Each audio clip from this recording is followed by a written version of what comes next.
서울의 겨울밤, 아파트 단지 옥상에는 바람이 거세다. 모자를 깊게 눌러 쓴 한 남성이 작은 원형 장비를 조심스럽게 들어올린다. 접시처럼 생긴 이 장비를 난간 가까이에 두자 스마트폰 화면에 연결 중이라는 문구가 떴다. 몇 분 뒤 그는 웃으며 말한다. 이제는 기지국이 없어도 되겠네요. 한국에서 위성 인터넷을 집에서 쓴다는 건 오래전까지만 해도 특이한 취미에 가까웠다. 한국은 통신 인프라가 촘촘한 나라다. 통신 품질은 세계 최고 수준이라는 평가를 반복해서 받아왔고 소비자들은 통신사 서비스에 불만을 쏟아내면서도 결국 세 회사 중 하나를 선택해왔다. SK텔레콤, KT, LGU+. 이동통신의 30년은 사실상 이 셋의 시간이었다. 그런데 2025년 12월 그 고정된 지도 위에 새로운 선이 그어졌다. 스페이스X의 위성 인터넷 서비스 스타링크가 한국에서 공식 서비스를 시작했다. 월정액과 장비 가격만 놓고 보면 스타링크는 대중적 파괴자처럼 보이지 않는다. 설치 장비 비용이 필요하고 월 요금도 결코 싸지 않다. 그런데 통신업계가 이 사건을 단순한 신규 서비스 출시로 보지 않는 이유는 하나다. 스타링크의 진짜 파급력은 요금표가 아니라 통신 권력의 근본을 지탱해 온 성벽을 흔들 수 있다는 데 있다. 한국통신 3사의 힘은 가입자가 아니라 인프라에서 시작됐다. 이동통신은 눈에 보이지 않지만 실은 극도로 물리적인 산업이다. 전국에 기지국을 설치하고 그 기지국들을 전송망으로 연결하고 다시 코어망으로 묶어야 한다. 땅 위의 절근과 케이블, 임대료와 유지보수 비용, 전력과 장비 교체 주기가 쌓여서 망이 된다. 이 구조는 한 가지 결론으로 이어진다. 후발주자가 따라오기가 어렵다. 그래서 시장 노래도록 안정적이었고 안정적이라는 말은 때로 경쟁이 약하다는 말과 같은 의미로도 사용됐다. 이 구조의 가장 선명한 장면은 소비자의 기억 속에 남아있다.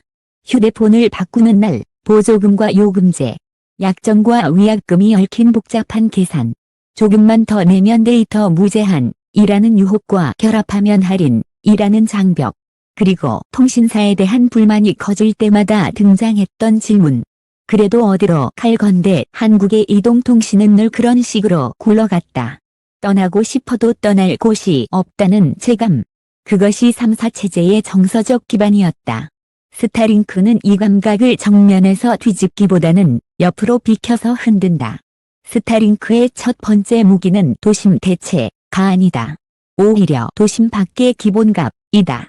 산간 지역, 해상, 항공, 공사 현장, 재난 상황처럼 지상망이 취약하거나 복구가 어려운 공간에서 위성망은 오래전부터 매력적인 대안이었다. 하지만 과거의 위성통신은 비싸고 느리며 지연이 큰 경우가 많았다. 그래서 군용이나 특수목적에 머물렀다. 스타링크가 달라진 지점은 위성망을 특수 장비가 필요하고 사용자가 적은 서비스가 아니라 규모를 키워 가격을 낮추고 품질을 끌어올리는 서비스로 만들려 했다는 데 있다. 한국 시장에서 스타링크가 의미를 갖는 장면도 바로 거기에서 시작된다. 도시의 빠른 광인터넷과 경쟁하려 드는 대신 지상망이 빈 곳, 혹은 지상망이 닿아도 불안정한 곳부터 파고드는 전략이다. 산업 현장에서는 연결이 편해가 아니라 안전이다.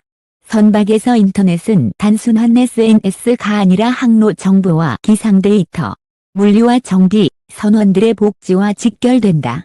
비행기 안의 와이파이는 더 이상 사치가 아니라 표준 서비스가 되어가고 있다. 통신업계 관계자들은 조기에는 가정용보다 비비 수요가 더 크다고 말한다. 한마디로 스타링크는 우리 집 와이파이가 아니라 한국 경제의 외곽에서 먼저 존재감을 키우는 방식으로 들어온다. 이 지점에서 통신 3사에게 불편한 질문이 생긴다. 외곽은 늘 예외로 취급되어 왔다.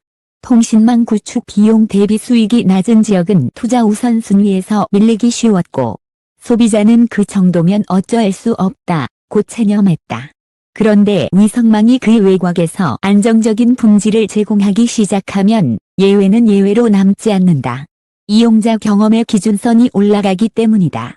거긴 원래 안 터져 다 왜 거기만 안 터져로 바뀌는 순간 시장은 다른 규칙으로 움직이기 시작한다. 스타링크가 던지는 두 번째 파장은 더 구조적이다. 한국에서 스타링크는 국내 통신 3사가 직접 만든 인프라가 아니다. 하늘의 위성망은 해외 사업자가 소유하고 운영한다. 국내 기업은 그 서비스를 공급하거나 판매하거나 고객 지원을 맞는 방식으로 참여한다. 겉으로 보면 협업이다. 하지만 산업구조로 보면 다른 이야기가 열린다. 인프라를 가진 쪽이 협상력을 갖는다. 통신산업에서 수십 년 동안 통신사가 누려온 그 권력이 위성시대에는 다른 쪽으로 이동할 수 있다. 그 이동이 당장 눈에 보이는 형태로 나타나지는 않는다. 한국의 도심에서 이동통신은 여전히 지상망이 압도적으로 효율적이고 위성이 이를 즉각적으로 대체할 가능성은 높지 않다. 하지만 통신업계가 주목하는 것은 현재의 성능이 아니라 미래의 경로다. 그리고 그 경로의 핵심에는 스마트폰과 위성이 직접 연결되는 기술이 있다. 여기서부터 이야기는 단순한 인터넷 서비스가 아니라 통신의 정의로 확장된다. 지금까지 휴대폰이 통신하는 방식은 단순했다. 휴대폰은 기지국과 연결되고 기지국이 네트워크로 이어지는 구조다. 기지국은 통신사 권력의 근거였다. 기지국이 많을수록 커버리지가 넓어지고 커버리지가 넓을수록 가입자가 늘었다. 그런데 스마트폰이 위성과 직접 연결될 수 있게 되면 기지국이 없으면 불가능이라는 전제가 약해진다. 기지국 중심의 성벽이 절대 조건이 아니라 하나의 경로가 되는 것이다. 이 변화가 특히 위협적인 이유는 속도 경쟁보다 더 깊은 곳을 찌르기 때문이다. 소비자들은 이동통신 속도만으로 통신사를 선택하지 않는다. 연결이 끊기지 않는다는 신뢰, 재난 상황에서도 통신이 살아있다는 기대, 해외에서의 연결성까지 합쳐 통신 경험이 만들어진다. 위성 직결이 조기에는 문자와 긴급신호 같은 제한된 기능에서 출발하더라도 그 기능이 최악의 순간에 살아남는 통신으로 자리 잡는 순간 통신사의 핵심 가치가 바뀐다. 평상시 일지 BPS가 아니라 위기 때 일줄의 메시지가 더 중요해질 수 있기 때문이다. 한국 소비자에게도 그 경험은 낯설지 않다. 대형 재난이 발생할 때 통신망은 과부하에 취약하고 특정 지역은 순간적으로 먹통이 되기도 한다. 통신사가 최대한 복구 중이라는 안내를 보내는 동안 사람들은 가족의 생사를 확인하려고 줄곧 전화를 누른다. 그때 하늘을 통한 연결이 작동한다면 위성통신은 단지 편한 서비스가 아니라 필요한 서비스로 인식될 가능성이 크다. 그 인식 변화는 단번에 시장을 무너뜨리지는 않더라도 시장의 방향을 바꾼다.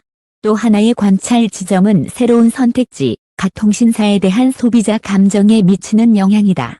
한국에서는 통신요금과 약정 구조에 대한 불만이 오래 축적되어 왔다. 예전에는 불만이 있어도 대안이 제한적이었다. 하지만 어떤 방식으로든 기지국 밖에서도 연결된다는 경험이 확산되면 소비자가 통신사를 바라보는 태도도 달라질 수 있다. 통신사가 선택지가 아니라 전제였던 시대에서 통신사가 옵션이 되는 시대의 문이 조금씩 열린다. 그렇다고 해서 스타링크가 곧장 한국 통신 3사를 무너뜨릴 것이라 말하는 것은 과장일 수 있다. 한국은 지상망 경쟁력이 강하고 위성망은 주파수 단말 규제 가격 등 넘어야 할 사안이 많다. 통신 3사는 이동통신만 하는 기업이 아니다. 유선, 기업망, 보안, 미디어, 데이터 센터 등으로 사업 기반을 넓혀왔다. 몰락이라는 단어는 자극적이고 그 자체로 현실을 단순화한다. 하지만 균열이 시작됐는가? 라는 질문에는 더 진지하게 답해야 한다. 균열은 항상 외곽에서 시작된다. 도시의 중심이 아니라 가장 약한 고리에서, 그리고 통신산업에서 가장 약한 고리는 늘 기지국이 닿지 않는 곳이었다. 스타링크는 그 약한 고리로 들어왔고 그 고리를 강화하는 방식으로 지상망의 절대성을 낮추려 한다. 통신 3사 독점 구조를 지탱하던 신념, 땅 위의 망이 전부 흔들리는 순간이다. 흥미로운 대목은 통신사들이 이 변화를 모른 척하기 어렵다는 점이다. 위성통신이 커지는 방향으로 세계가 움직이고 스마트폰과 위성의 직접 연결이 현실적인 로드맵으로 등장하는 상황에서 국내 통신사도 대응을 고민할 수밖에 없다. 선택지는 크게 두 가지다. 위성망을 외부 서비스로 남겨두고 지상망의 우위를 강조하며 방어하거나 혹은 위성망을 적극적으로 품어 하이브리드, 지상 플러스 위성 서비스를 설계하며 고객 접점을 유지하는 방식으로 적응하는 것이다. 어느 쪽이든 통신 3사 입장에서는 룰이 바뀌는 경기에 참여하게 된다. 링크의 한국 상륙이 던지는 진짜 질문은 결국 이것이다. 우리는 그동안 통신을 -3사로 이해해왔다. 하지만 앞으로의 통신은 -3사가 아니라 경로로 이해해야 할지도 모른다. 기지국으로 연결되는 경로, 와이파이로 우회하는 경로, 그리고 하늘로 직결되는 경로. 이 경로들이 경쟁하거나 협력하는 시대에 통신 3사는 여전히 왕국일 수 있을까? 아니면 새로운 질서 속에서 큰 사업자로 재정이 될까? 다음 편에서는 이 변화가 돈의 흐름을 어디부터 흔드는지, 특히 로밍재난 통신 해상 항공 같은 영역에서 통신사 수익 모델이 어떻게 재편될 가능성이 있는지, 그리고 협력이라는 이름으로 시작된 위성 서비스가 통신사에게 어떤 협상 구조를 남길지 더 깊이 들여다본다. 한국통신의 30년을 지탱해온 것은 기술만이 아니라 구조였다. 하늘에서 내려온 네 번째 망은 그 구조를 어떻게 바꿀 것인가. 이제부터가 본게임이다. 인프라 산업의 본질은 단순하다. 도로를 가진 자가 통행료를 걷고, 항만을 가진 자가 물류를 통제하며, 전력망을 가진 자가 산업의 심장을 쥔다. 통신도 마찬가지였다. 통신 3사는 30년 동안 망을 가진 자였다. 망을 깔고, 망을 운영하고, 망을 통해 돈이 흐르게 만들었다. 가입자는 물론이고 게임 쇼핑 금융 같은 모든 디지털 서비스가 그 망 위를 달렸다. 그래서 통신사는 오랫동안 기술 기업이라기보다 네트워크 지주에 가까웠다. 하지만 위성망이 일상적인 연결 경로로 자리 잡는 순간 지주의 정의가 바뀐다. 땅 위에 기지국을 소유하는 것만으로는 충분하지 않다. 네트워크가 대체의 경로가 아니라 동급 경로가 되면 통신사의 성벽은 더 이상 독점적이지 않다. 그리고 독점을 깨질 때 가장 먼저 흔들리는 것은 늘 수익의 기둥이다. 시장이 변하는 이유는 기술의 아름다움이 아니라 돈의 흐름이 바뀌기 때문이다. 통신 3사가 위성망을 불편해하는 이유는 바로 여기에 있다. 스타링크가 한국에서 곧장 가정용 인터넷을 점령하지 않더라도 통신사가 상대적으로 높은 마진을 기대해 온 영역, 로밍, 재난통신, 해상항공 연결, 기업 전용 회선의 외곽 구간부터 압박이 시작될 가능성이 크다. 이 영역들은 공통점이 있다. 비용이 많이 드는 대신 이용자는 대안이 없다고 느끼는 구간이다. 대안이 생기는 순간 가격과 조건은 다시 협상 테이블로 올라온다. 가장 직관적인 변화는 해외 로밍이다. 해외에 도착하면 자동으로 날아오는 로밍 안내 문자, 하루만 원대 요금, 편하니까 라는 이유로 결제되는 비용. 로밍은 본질적으로 현지 통신사의 망을 빌려 쓰는 구조이기 때문에 중간 단계가 많고 그 단계들은 곧 비용으로 전가된다. 자는 익숙한 번호를 그대로 쓰고 싶어 로밍을 선택하지만 가격에 불만을 갖는 순간도 많다. 위성 직결이 본격화되면 로밍의 의미는 약해진다. 국경은 지상망에겐 장벽이지만 위성망에겐 경계선에 불과하다. 위성이 동일한 방식으로 지구를 덮는다면 나라가 바뀌었으니 요금이 바뀐다는 논리 자체가 설득력을 잃는다. 현실적으로 규제와 사업자 계약, 주파수 정책이 남아있더라도 이용자 경험은 분명히 한 방향으로 움직인다. 해외에 나가도 연결이 이어진다는 감각이 보편화되는 순간 로밍은 필수 기능에서 옵션 기능으로 내려앉는다. 로밍이 흔들리면 통신사 수익의 일부만 줄어드는 게 아니다. 소비자가 통신비를 받아들이는 심리적 기준선이 낮아진다. 왜 해외라서 더 비싸야 하지라는 질문이 커지면 국내 요금 체계도 다시 평가받게 된다. 로밍 다음으로 위성망이 파고들기 쉬운 영역은 해상항공이다. 바다 위는 통신사의 먼 곳이다. 기지국을 무한히 늘릴 수 없고 해저 케이블로 모든 이동 경로를 덮는 것도 비현실적이다. 그래서 해상통신은 오래전부터 위성의 영역이었다. 스타링크가 들어오면 이 시장의 경쟁은 있던 위성통신과 새로운 위성통신의 싸움처럼 보일 수 있다. 그러나 국내 통신사에겐 또 다른 의미가 있다.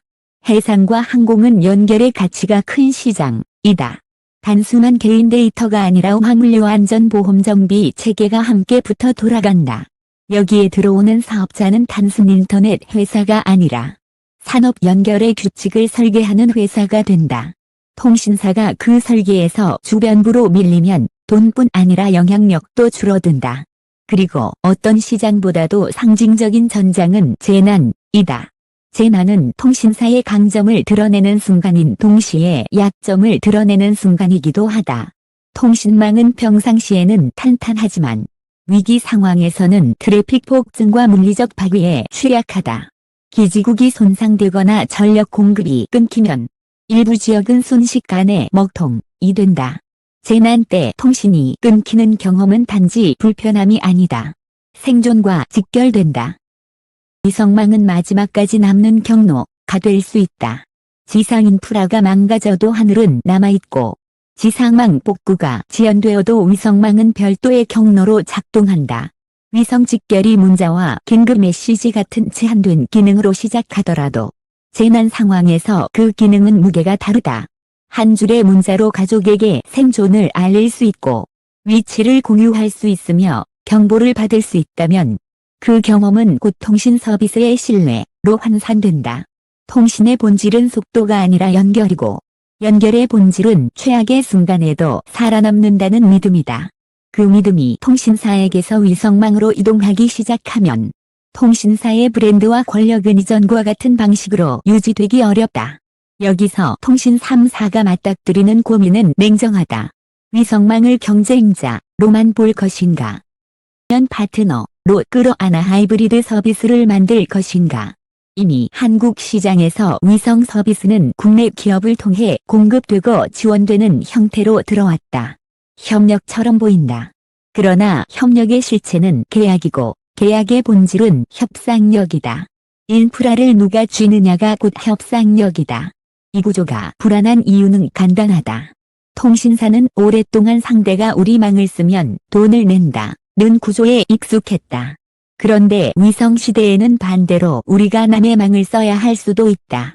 통신사가 위성망을 재판매하는 모델로 들어가면 고객 접점을 유지하는 대신 인프라의 주도권을 일부 내준다.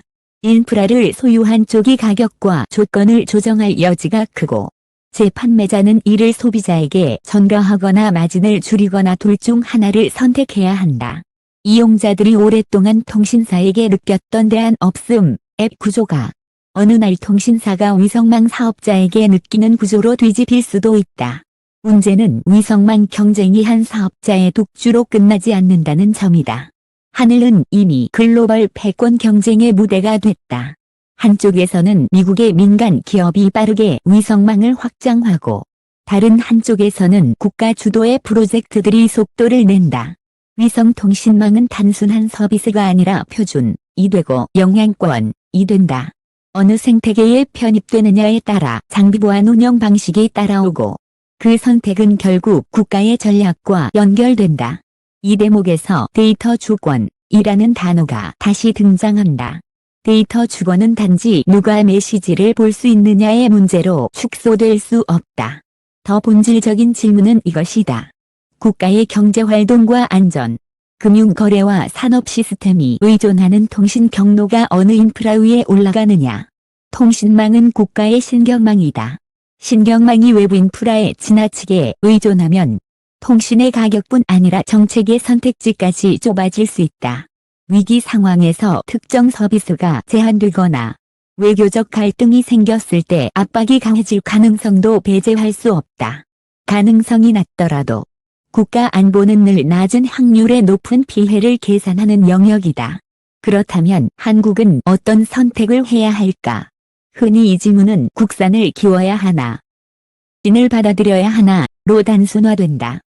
하지만 현실은 그보다 복잡하다. 국산을 키우는 것도, 혁신을 받아들이는 것도 결국은 설계의 문제다. 한국 이독자 위성망을 단기간에 구축하기는 어렵다. 위성을 만들고, 대량 생산하고, 발사체를 안정적으로 확보하고, 지상국과 운영체계를 갖추는 것은 단순한 R&D가 아니라 산업 생태계의 문제다. 시간과 돈, 인력과 규제가 모두 필요하다. 그렇다고 외부 위성망에 전적으로 기대는 것도 위험하다. 결국 가능한 해법은 하나를 택하자가 아니라 리스크를 분산시키자에 가깝다. 경로 확보, 표준 주도, 보안 기준 강화, 공공망 설계, 재난통신 체계에서의 역할 분담, 민간 공공의 협력 모델 같은 것들이 함께 논의되어야 한다. 위성망은 선택지가 아니라 현실이 되어가고 있고, 현실은 찬반으로 멈추지 않는다. 현실은 설계를 요구한다. 통신 3사 역시 이 변화 앞에서 단순히 방어만 할 수는 없다. 그들이 가진 강점은 여전히 크다. 도심 구간의 품질, 고객 서비스와 결합 상품, 유선 인프라, 기업망, 터센터와 클라우드, 그리고 규제 운영 경험. 위성망이 들어온다고 해서 이 모든 가치가 사라지지는 않는다. 오히려 역으로 위성망이 보편화될수록 지상망의 효율과 관리 역량은 더 중요해질 수도 있다. 하늘과 땅이 함께 굴러가는 시대에는 한쪽만 잘하는 사업자가 아니라 둘을 묶어 운영하는 사업자가 경쟁력을 갖는다. 그래서 통신 3사의 생존 전략은 도망이 아니라 재정에 로 압축된다. 통신사가 계속 지주로 남을 것인지 아니면 플랫폼 운영자로 변신할 것인지 고객에게 제공하는 가치를 요금제가 아니라 연결의 보장으로 옮길 것인지 그리고 위성망과의 관계를 단순 재판매로 끝낼 것인지 하이브리드 설계와 보안 품질 기준을 통해 새로운 주도권을 만들 것인지 지금까지 통신사의 경쟁은 서로를 보고 달렸다. 이제는 하늘을 보며 달려야 한다. 스타링크의 한국 상륙을 몰락의 시작이라고 단정하기는 어렵다. 하지만 질서의 변곡점이라는 표현에는 힘이 있다. 변곡점은 언제나 작은 변화로 시작된다. 처음엔 특정 산업 현장, 특정 구간, 특정 기능에서만 쓰인다. 그러다 어느 순간 사람들은 깨닫는다. 예전의 전제가 더 이상 전제가 아니다. 통신 3사가 30년 동안 믿어온 전제는 기지국이 곧 통신이라는 전제였다. 스타링크가 던지는 전제는 다르다. 통신은 경로의 선택이며 하늘도 그 경로가 된다. 한국의 소비자에게는 분명 좋은 소식이 될 수도 있다. 선택지가 늘면 가격은 협상된다. 서비스 품질도 개선 압력을 받는다. 서산간 해상항공 같은 구간에서 연결이 좋아지면 그것은 삶의 편의가 아니라 산업의 경쟁력이 된다. 하지만 그 편리함과 경쟁력 뒤에서 우리는 동시에 새로운 숙제를 받는다. 이 연결은 누구의 망 위에서 이루어지는가? 는 그 망에 어떤 조건을 걸 수 있는가? 그리고 위기 때 그 망이 정말 우리의 선택대로 작동할 수 있는가? 결국 스타링크가 한국에 던진 질문은 통신비가 아니다. 통신 권력의 구조다. 30년 독점의 균열은 한순간의 붕괴가 아니라 서서히 진행되는 재편의 과정일 가능성이 크다. 그 과정에서 통신 3사가 몰락할지 재설계에 성공할지는 아직 정해지지 않았다. 다만 확실한 것은 하나다. 통신의 지도는 이미 바뀌기 시작했다. 땅 위의 새 왕국만으로 설명되던 시대는 끝을 향하고 있고 하늘에서 내려온 네 번째 망은 이제 한국 통신 시장의 규칙을 새로 쓰고 있다. 다음으로 필요한 것은 감정적 찬반이 아니라 구체적인 설계다. 한국이 어떤 통신 주권을 가질 것인지, 어떤 산업과 공공망에 어떤 역할을 부여할 것인지, 그리고 기업과 정부가 어떤 속도로 무엇을 준비할 것인지. 스타링크는 서비스를 팔기 위해 들어왔지만 결과적으로 한국에게 국가 신경망의 미래를 묻고 있다. 그 질문에 답하는 방식이 곧 한국 통신의 다음 30년을 결정할 것이다.